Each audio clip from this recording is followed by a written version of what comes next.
मुख्यमंत्री ममता बनर्जी ने मुर्शिदाबाद में हाल ही में हुई हिंसा को लेकर पूर्व नियोजित करार दिया है। उन्होंने बुधवार को केंद्र सरकार को घेरते हुए बीएसएफ पर गंभीर आरोप लगाया। सीएम ने केंद्रीय गृह मंत्री अमित शाह पर जमकर बरसते हुए राजनीतिक एजेंडे के तहत देश को नुकसान पहुंचाने का आरोप लगाया। ममता बनर्जी ने पीएम से अनुरोध करते हुए कहा कि उन्हें कंट्रोल कीजिए। उन्हें का मतलब यहाँ पर अमित शाह से था। हर एजेंसी इनके हाथ में दे दी है और वह हर तरह के पालन कर रहे हैं। गृह मंत्रालय कालिदास की तरह हो गया है। उन्होंने बीएसएफ और भाजपा पर कथित तौर पर बांग्लादेश से सीमा पार घुसपैठ कराकर तनाव बढ़ाने का आरोप लगाया। Shyam steel flexi strong TMT बार, ये स्ट्रॉन्ग के साथ फ्लेक्सिबल भी है। आपदा मुसीबत कोई भी आए, ये घर को अटूट बनाए। जब टीएमटी फ्लेक्सी स्ट्रॉन्ग तो घर रहे हमेशा के लिए स्ट्रॉन्ग। ममता ने कहा कि पड़ोसी देश बांग्लादेश में अस्थिर हालत के बावजूद केंद्र सरकार ने सीमा पार से अवैध प्रवेश की अनुमति दी है। उन्होंने कहा कि बीएसएफ और कुछ एजेंसियों ने बंगाल में अशांति फैलाने में भूमिका निभाई है। भाजपा के गुंडों को वहां आकर अराजकता फैलाने और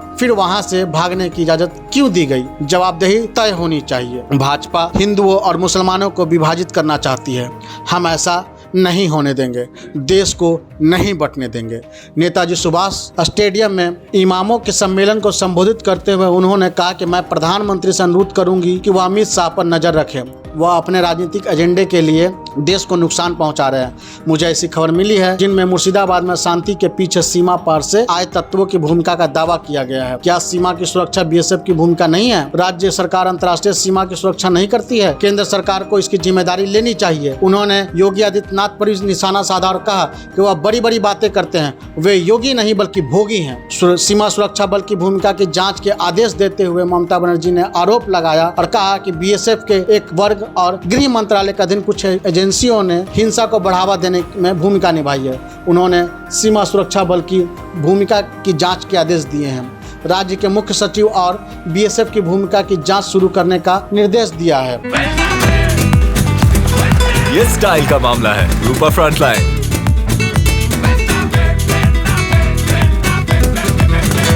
सीएम ने अमित शाह पर निशाना साधते हुए आगे कहा कि उनके पास बंगाल को बदनाम करने के लिए बहुत सारा पैसा और विशाल तंत्र है। मैंने पहले भी कभी उनका नाम नहीं लिया, लेकिन अगर गृह मंत्री कालिदास की तरह व्यवहार करना शुरू कर देते हैं, जिस डाल पर बैठे हैं उसी डाल को काट रहे हैं, तो हम बोलने के लिए मजबूर होना पड़ेगा। हम बोलेंगे। सीएम ममता बनर्जी ने तंज कसते हुए कहा कि अमित शाह इतनी जल्दी में क्यों हैं? वह कभी प्रधानमंत्री नहीं बनेंगे और मोदी जी के जाने के बाद वे क्या करेंगे? दरअसल ममता ने इसी दौरान पूछा कि मैं भारत सरकार को चुनौती देना चाहती हूं और पूछना चाहती हूं कि वक्फ संशोधन अधिनियम को पारित करने में इतनी जल्दबाजी क्यों दिखाएगी? क्या आप बांग्लादेश में तनावपूर्ण स्थिति से अनभिज्ञ थे? बंगाल की सीमा बांग्लादेश, नेपाल और भूटान से मिलती है। मोहम्मद यूनुस के साथ बैठकें करें, समझौतों पर हस्ताक्षर करें।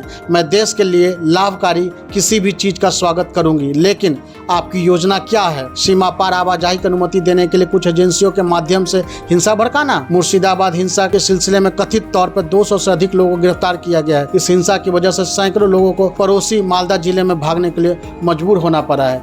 इन सब चीजों के लिए केंद्र और बीएसएफ कहीं न कहीं जिम्मेदार है।